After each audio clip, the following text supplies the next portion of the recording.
Hello everyone, মোৰ cooking ব্লগত আপোনালোক সকলোকে স্বাগতম। Let's make chicken today. মাংস বনাবলৈ লগা সকলোবোৰ ইনগ্ৰেডিয়েণ্ট এতিয়া মই ৰেডি কৰি লওঁ।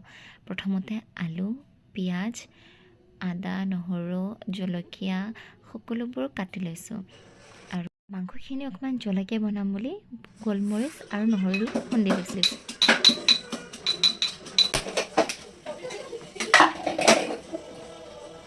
কেৰাহী গৰম হয় মানে মই আদাখিনি ৰুকি লৈছোঁ। আজি গোটেইখিনি মছলাই মই ৰুকি আৰু খুন্দি লৈছোঁ, মিক্সিত একোৱে পেষ্ট কৰা নাই।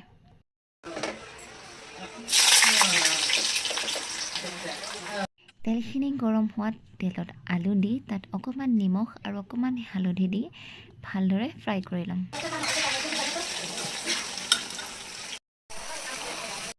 এফালে আলুখিনি ফ্ৰাই হৈ আছে আৰু ফ্ৰিজৰ পৰা বিলাহী ওলাওঁতে কেপচিকাম দেখি পালোঁ, গতিকে ভাবিলোঁ এটা কেপচিকামো দিওঁ। আৰু মই কেপচিকামৰ গুটিখিনি ওলাই দি আছোঁ আৰু ধুনীয়াকৈ ইয়াত কেপচিকাম আৰু বিলাহীখিনি কাটি ল'ম।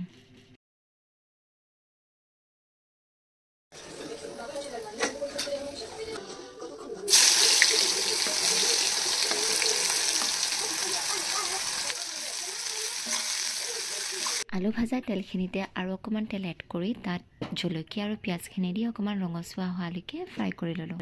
তাৰপিছত তাত এড কৰিলোঁ খুন্দি ৰখা নহৰু আৰু গোলমৰিচ, লগতে ৰুকি থোৱা আদাখিনি, আৰু সেইখিনি কেঁচা গোন্ধ যোৱাৰ পিছত এড কৰিলোঁ মাংস। আৰু ইয়াত লগতে এড কৰিলোঁ নিমখ, হালধি, জিৰা পাউডাৰ, ধনিয়া পাউডাৰ আৰু মিট মছলা। মই যেতিয়াই কুকিং কৰোঁ মই কিন্তু মছলাবোৰ চামুচ হিচাপে গুন্তি কৰি দিব নোৱাৰোঁ। মই নিজৰ আইডিয়া মতে আৰু কালাৰ হিচাপে এড কৰি দিওঁ। আৰু সেইফালে মোৰ মাংসখিনি ফ্ৰাই হয় মানে মই স্লেবটো চাফ কৰি লৈছোঁ।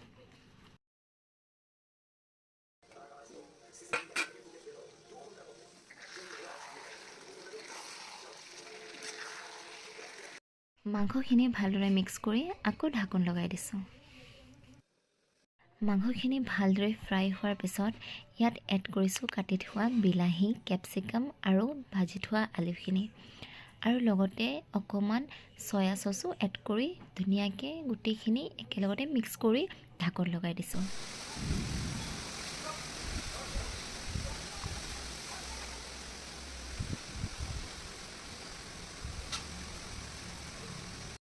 এইখিনি বনোৱা হয় মানে বাহিৰত খুব জোৰে বতাহ আৰু ঢেৰেকনি মাৰিবলৈ আৰম্ভ কৰিলে।